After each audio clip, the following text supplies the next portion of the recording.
அன்பான சகோதரி, அன்பான சகோதரா, ஆண்டவராகிய இயேசு கிறிஸ்து இனிய நாமத்தினால இந்த மாலை வேளையில் உங்கள் வாழ்த்தி வணங்குகிறோம்.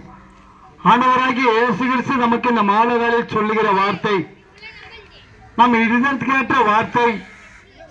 நம்ம ஒவ்வொரு நாளும் துக்கத்தோட, கண்ணீரோட, காவலோட, பலவிதமான வேதனோடு இருக்கின்ற இந்த நேரத்தில் நமக்கு சார்பான வார்த்தை. என்ன வார்த்தை? வருத்தப்பட்டு பார சுமப்பவர்களே, நீங்கள் எல்லாரும் என்னிடத்தில் வாருங்கள், நான் உனக்கு இளைப்பாறு தருவேன். இதை கேட்டுக்கொண்டிருக்கிற அன்பான சகோதரி, அன்பான சகோதரா, வேதத்தில் பார்க்க போன 12 வருடமாக பெரும் பாடுபட்டுள்ள ஸ்திரீ பற்றி உங்களிடம் நாம் எடுத்து வைக்க வந்திருக்கிறோம். நம்ம 1 மாதம் இல்ல 2 மாதம் இல்ல 1 வருடம் நமக்கு பிரச்சனை சரிய நிமித்தமாக நமக்கு பிரச்சனைன்னா நம்ம உடனே என்ன பண்ணுகிறோம்? மரணத்தை நோக்கி போகிறோம். சரி, இந்த உலகத்திலோட வாழ்வதை விட சாவது மேல் என்று. ஆனா வேதத்தில் பார்க்க போனா 12 வருடமாக பாடுபட்டுள்ள சிறு அவகிட்ட இருந்த எல்லா பொருள் எல்லாம் விட்டு செலவழித்து பார்த்தால் அப்ப கூட அவளுக்குள்ள இருந்த அந்த உதவப்போக்கு நிற்கவில்லை. என்ன இது?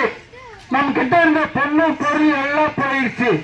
நம்ம சுற்றி இருந்த சொந்தக்காரங்க எல்லாம் நம்ம விட்டு போய்விட்டார்கள். நம்ம தனிமையில் காணப்படுகிறோம். நம்ம விசாரிக்க ஒருவரை இல்லை, நமக்கு ஆறுதலான வார்த்தை சொல்ல ஒருவரை இல்லை என்று ஒருவரால வேதனோட காணப்பட்டாள்.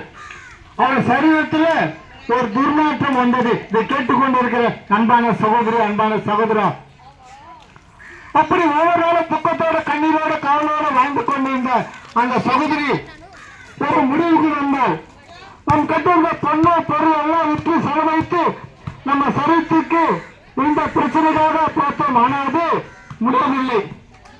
உற்ற உறவுகளை எல்லாம் நம்மளை சுற்றி இருந்தார்கள், எல்லாம் நம்மை விட்டு போய்விட்டார்கள். இப்போது நம்ம தனிமையில் காணப்படுகிறோம். ஆனா நம்ம இப்போது வாழ்வதை சாவதை மேல் என்று ஒரு முடிவுக்கு வருகிறார். அப்படி கேள்விப்படுகிறார். அந்த வழியாக ஆண்டவராகிய இயேசு கிறிஸ்து வருகிறார். அவர் பாவத்தை தீர்க்கிறவர், கண்ணீரை தொடக்கிறவர், உண்மைகளை மாற்றுகிறவர், உங்கள் துக்கங்கள் சந்தோஷமாக மாற்றுகிறவர் அந்த வழியாக வருகிறார் என்று கேள்விப்படுகிறார். இதை கேட்டுக்கொண்டு இருக்கிற அன்பான சகோதரி, அன்பான சகோதரா, இந்த மாணவர்களே எந்த நிலையில் இருக்கிறீர்களோ, என்ன பிரச்சனையோடு இருக்கிறீர்களோ, எதை எதிர்பார்ப்போடு இருக்கிறீர்களோ, எந்த காலத்திலாக இயங்கிக் கொண்டிருக்கிறோம், இதை கேட்டுக்கொண்டிருக்கிற அன்பான சகோதரி, அன்பான சகோதரா, அந்த சகோதரி கேள்விப்படுகிறார். அந்த வழியாக ஆண்டவராகிய இயேசு கிறிஸ்து வருகிறார் என்று.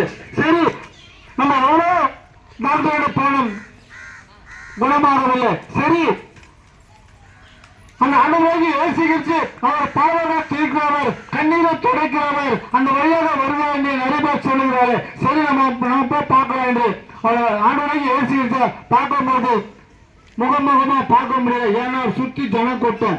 அப்படி இருக்க சொல்லுது. சரி, என்னடா வந்துட்டோமே, முகத்தை பார்க்க முடியல, அவளை வசனத்தை தொடரலாம் என்று தொட்ட போது அவளுக்கு இருந்த பிரச்சனைகள், போராட்டங்கள், அவளை பலவிதமான ஆட்டிக்கொண்டிருக்கிற சரியா நிமித்தமாக எல்லாத்துக்கும் ஒரு முடிவு வந்து இதை கேட்டுக்கொண்டிருக்கிற அன்பான சகோதரி, அன்பான சகோதரா, இந்த ஒளிபெருக்கி மூலமாக அங்க கேட்டுக்கொண்டிருக்கிற அன்பான சகோதரி, ஆண்டவராகிய இயேசு கிறிஸ்து பற்றி எவ்வளவு நாள் கேள்விப்பட்டிருப்போம். ஆனா ஒரு விஷயம், ஆண்டவராகிய இயேசு கிறிஸ்து கிட்ட உங்க இடத்தை கொடுங்க. எதை கேட்டோம் விட்டமின்றி இல்லாமல் இந்த மாணவர்கள் ஆண்டவராகிய இயேசு கிறிஸ்து இப்போது நீங்க கேட்டு விசுவாசினா நிச்சயமா கர்த்தர் உங்க வாழ்க்கை மாற்றுவார்.